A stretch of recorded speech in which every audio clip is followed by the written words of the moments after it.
Pilot প্রকল্পের মাধ্যমে ৩৭,৫৬৪ জনকে ফ্যামিলি কার্ড দেওয়া হলেও আগামী ৫ বছরে ৪ কোটি পরিবারের হাতে এই কার্ড পৌঁছে দেওয়া হবে বলে আশা ব্যক্ত করেছেন প্রধানমন্ত্রী তারেক রহমান। তিনি বলেন, বিএনপি তার নির্বাচনী প্রতিশ্রুতি থেকে বিন্দু পরিমাণ পিছপা হবে না। দেশের অর্ধেক জনসংখ্যার নারীদের ক্ষমতায়ন না করতে পারলে দেশ সামনের দিকে এগুবে না উল্লেখ করে তারেক রহমান বলেন, জনগণের কাছে জবাবদিহিতার মাধ্যমে দেশের উন্নয়নে সকল ওয়াদা বাস্তবায়ন করতে চায় সরকার। ফ্যামিলি কার্ড বিতরণ অনুষ্ঠানে তিনি এসব কথা বলেন। ইউসুফ আলী রিপোর্টে দেখুন বিস্তারিত। বিএনপি নির্বাচনকালীন সময়ে জনগণকে যেসব প্রতিশ্রুতি দিয়েছিল তার মধ্যে অন্যতম ছিল ফ্যামিলি কার্ড। জনগণের ভোটে নির্বাচিত হওয়ার এক মাসের মধ্যেই ৩৭,৫৬৪ পরিবারের নারী প্রধানদের হাতে ফ্যামিলি কার্ড তুলে দিতে বনানী টিএনটি মাঠে এ অনুষ্ঠানের আয়োজন করে সমাজকল্যাণ মন্ত্রণালয়। যুগান্তকারী যুগের উদ্বোধনী অনুষ্ঠানে প্রধানমন্ত্রী তারেক রহমান যোগ দিলে করতালিতে মুখরিত হয়ে ওঠে পুরো মাঠ। করাইল, ভাসানটেক ও ১০তলা বস্তির ১৫,০০০ নারীর হাতে তুলে দেন ফ্যামিলি কার্ড।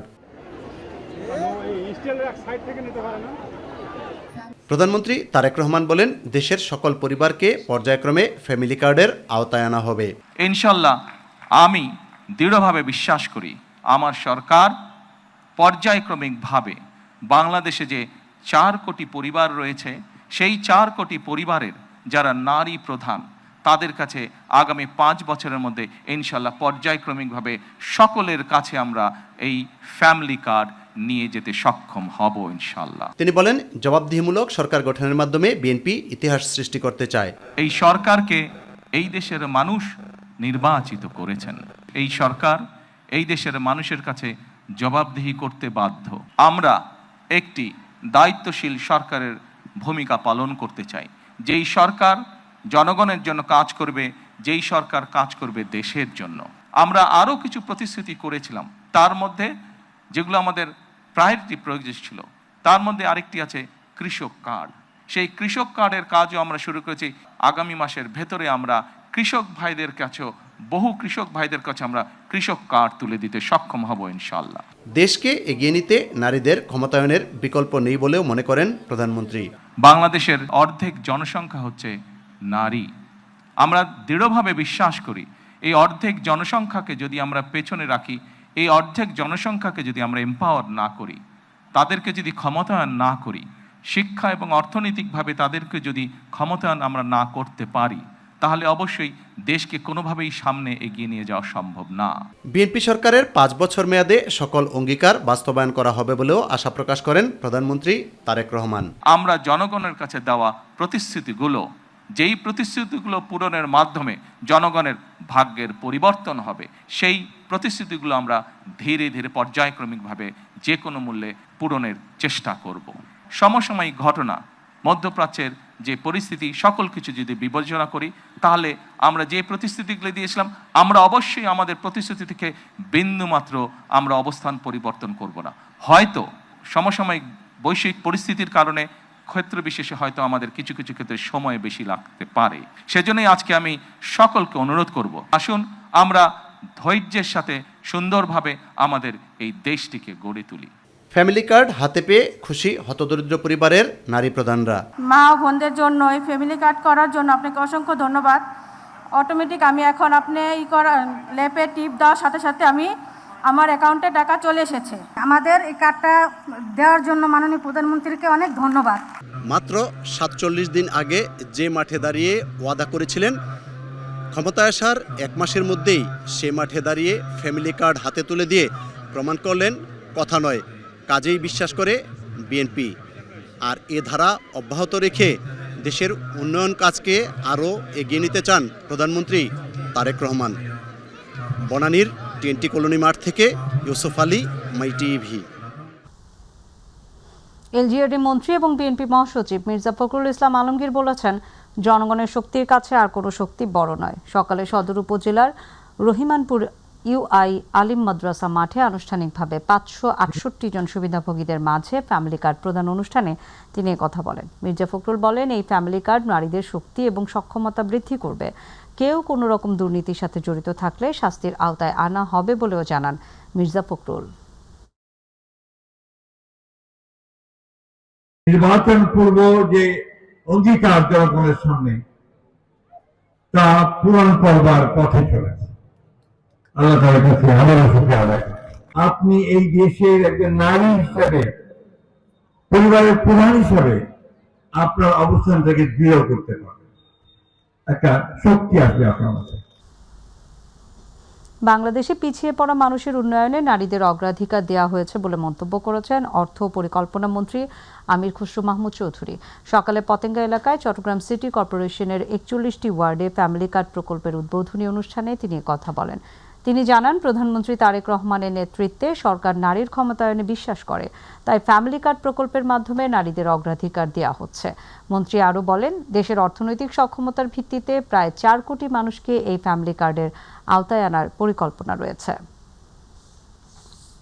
জনাব তারেক রহমান সাহেব যে পিছিয়ে পড়া মানুষগুলো আছে বাংলাদেশের, তাদেরকে মূল্যায়নের জন্য প্রথমে বেছে নিয়েছেন যে আমাদের পরিবারের যিনি নারী প্রধান, তাকে যদি ক্ষমতায়ন করা না যায়, তার যদি সক্ষমতা বাড়ানো না যায়, তার যদি আত্মবিশ্বাস বাড়ানো না যায়, তার যদি সামাজিক সম্মান বাড়ানো না যায়, তাহলে আগামীর বাংলাদেশ করতে পারবো না।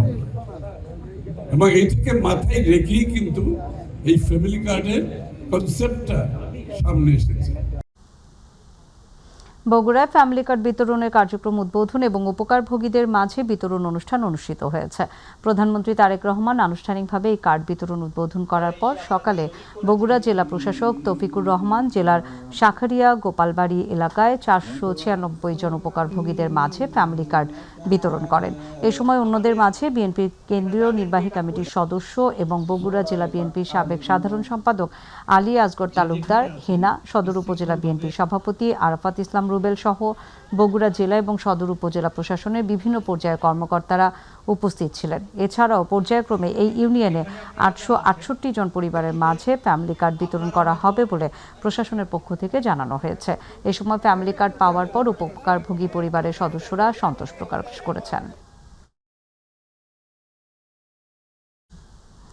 আন্তর্জাতিক অপরাধ ট্রাইব্যুনালের সাবেক প্রসিকিউটর সাইমুম রেজার বিরুদ্ধে 1 কোটি টাকা চেয়ে অডিও ফাঁসের অভিযোগের বিষয়ে অভ্যন্তরীণ তদন্ত করবে প্রসিকিউশন।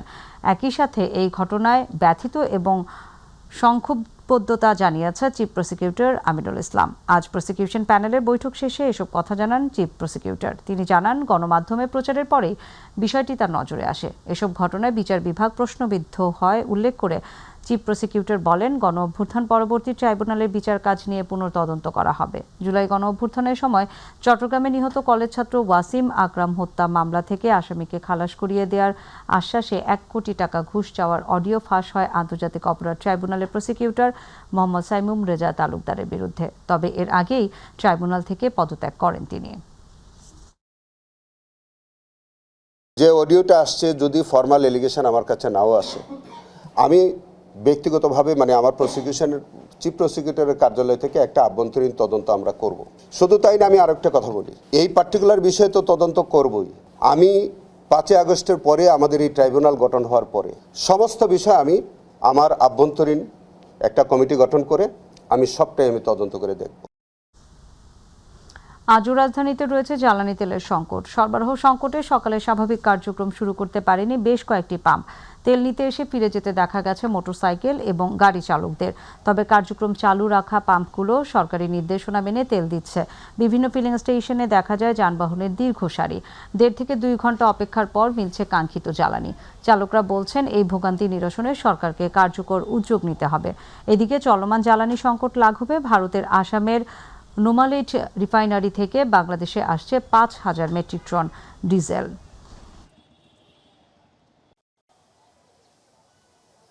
দাম বাড়ার একটা প্রসেস আছে, তারা পেড করছে, কিনছে, কিন্তু পাম্পে ডেলিভারি নিচ্ছে না, এরকম একটা গুঞ্জন শোনা যাচ্ছে। অনেক ছোট পাম্প বন্ধ আছে, ছোট ছোট যেগুলি পাম্প, সেরাটন পাম্পগুলি একটু থাকে। সংশ্লিষ্ট যারা আছে সকলের যেন নজর দেয় এবং আমাদের যারা সাধারণ যারা আছে তাদের এই ভোগান্তিটা যেন লাঘব হয়। খোলা বাজারের তেল তো এখান থেকেই যায়। 180 টাকা করে কিনছি আমি কালকে, কারণ আমার গাড়ি তো বাইর করতে হবে। আমরা গত কালকেও খুব সুন্দর করে ক্লোজ করতে পারছি, অতটা রাশ ছিল না। আশা করি আজকের পরে আরও ভালো হবে। দর্শক, এই মুহূর্তে দিনাজপুরের পার্বতীপুর থেকে পেট্রোল পাম্পের খবর জানাচ্ছেন প্রতিনিধি আব্দুল্লাল মামুন। জি, আপনাকে ধন্যবাদ।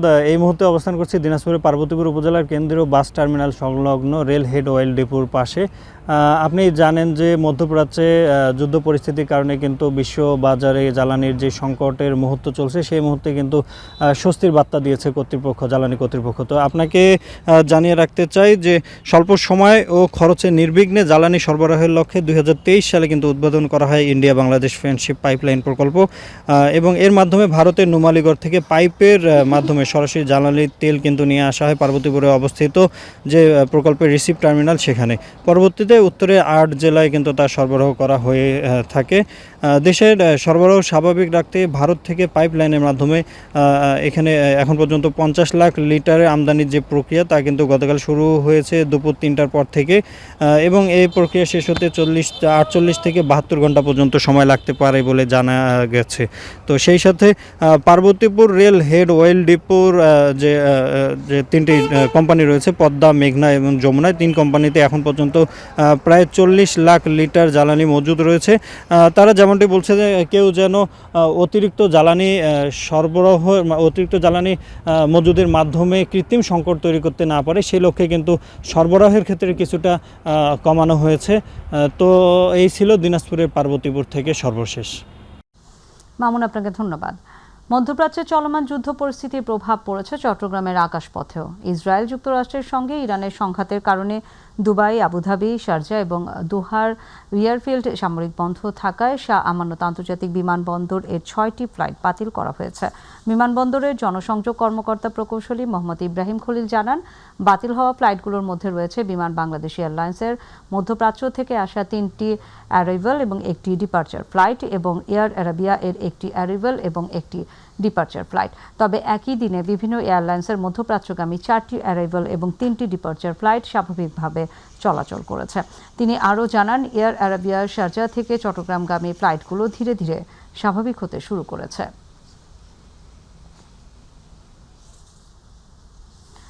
বাংলাদেশ যুক্তরাষ্ট্রের ট্রেড চুক্তির কারণে চলতি অর্থ বছরেই সরকার শুল্ক বাবদ প্রায় 1,327 কোটি টাকার রাজস্ব হারাবে বলে জানিয়েছে centre for policy dialogue CPD.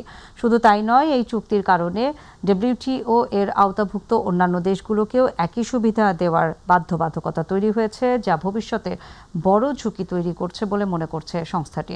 রাজধানী ব্র্যাক সেন্টারে বেসরকারি গবেষণা সংস্থা centre for policy dialogue CPD আয়োজিত 2026-27 অর্থ বছরের বাজেট সুপারিশ আলাপ শীর্ষক রাউন্ড টেবিল বৈঠকে এই তথ্য উপস্থাপন করা হয়। মূল প্রবন্ধ উপস্থাপন করেন সিপিডির নির্বাহী পরিচালক ডক্টর ফাহমিদা খাতুন। তিনি বলেন, ওই চুক্তি যুক্তরাষ্ট্রকে একতরফাভাবে শুল্কমুক্ত বাজার সুবিধা দেওয়া হয়েছে, যা ডব্লিউটিওর নীতির সঙ্গে সাংঘর্ষিক। ডিউটি এগুলো মোকাবেলা করার জন্য আমাদেরকে সক্ষমতাটাও বৃদ্ধি করতে হবে। আর আরও কিছু বিষয় রয়েছে আন্তর্জাতিক বাণিজ্যের ক্ষেত্রে। একটা হচ্ছে যে ই-কমার্স কর নীতিতে বাংলাদেশের একটা অবস্থান, সেটা পরিবর্তন হতে পারে। যেমন আমরা জানি যে 1999 সাল থেকে যে চালু হয়েছে ইলেকট্রনিক ট্রান্সমিশনের উপর শুল্ক আরোপ না করার নীতি, এটা 2026 সালে শেষ হওয়ার সম্ভাবনা আছে। ক্ষমতাচ্যুত সাবেক প্রধানমন্ত্রী শেখ হাসিনার ছেলে সজীব ওয়াজেদ জয় এবং সাবেক আইসিটি প্রতিমন্ত্রী জুনায়েদ আহমেদ পলকের বিরুদ্ধে মানবতা বিরোধী অপরাধের অভিযোগে করা মামলায় দ্বিতীয় সাক্ষীর জবানবন্দি পেশ ও জেরা আজ। আন্তর্জাতিক অপরাধ ট্রাইব্যুনাল 1-এর চেয়ারম্যান বিচারপতি মোহাম্মদ গোলাম মর্তুজা মজুমদারের নেতৃত্বাধীন 3 সদস্যের বিচারিক প্যানেল এই কার্যক্রম শুরু হয়।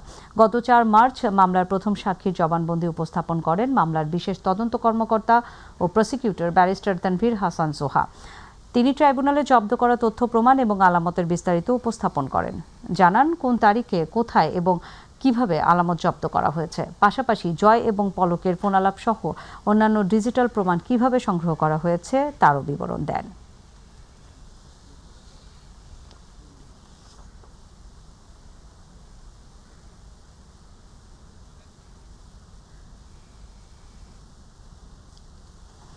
47টি মাথার খুলি এবং মানবদেহের বিপুল পরিমাণ হাড় সহ মানব কঙ্কাল চোর চক্রের 4 সদস্যকে গ্রেফতার করেছে তেজগাঁ থানা পুলিশ। দুপুরে ডিএমপি মিডিয়া সেন্টারের ব্রিফিংয়ে এই বিষয়ে বিস্তারিত জানান তেজগাঁ বিভাগের উপ-পুলিশ কমিশনার মোহাম্মদ ইবনে মিজান। তিনি জানান, গোপন সংবাদের ভিত্তিতে গতরাত 1:45 মণিপুরি পাড়াস্থ 1 নং গেটের সামনে রাস্তার উপর অবৈধ উপায়ে কবরস্থান থেকে মানব কঙ্কাল সংগ্রহ করে বিক্রি করার সময় সৌমিককে গ্রেফতার করে পুলিশ। এ সময় তার কাছ থেকে একটি মানব কঙ্কাল উদ্ধার করা হয়। পরবর্তীতে তার দেয়া তথ্যের ভিত্তিতে আরও 3 জনকে কঙ্কাল সহ গ্রেফতার করা হয়।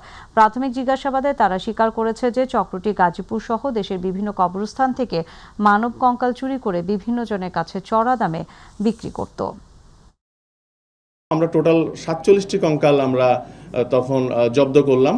এই বোন সেলিং একটি গ্রুপ আছে, এই গ্রুপে তার 700 জন কর্মী তারা কাজ করে এবং গ্রুপ মেম্বার 20,000-এর মতো। প্রাথমিক জিজ্ঞাসাবাদে তারা আমাদেরকে যেটি বলেছেন যে তাদের সাথে আরও অনেকে রয়েছে যারা কবর থেকে লাশগুলো উত্তোলন করে, প্লাস হচ্ছে তারা মেনলি তারা ময়মনসিংহ বেল্টে কাজটি করে, গাজীপুর, ময়মনসিংহ, শেরপুর, জামালপুর এই বেল্টে কাজ করে। তো আমরা ফার্দার রিমান্ডে নিয়ে এসে তাদেরকে আরও জিজ্ঞাসাবাদ করব এবং এই চক্রে আরও যারা বাহিরে রয়েছে তাদেরকে আইনের আওতায় আনার চেষ্টা করব।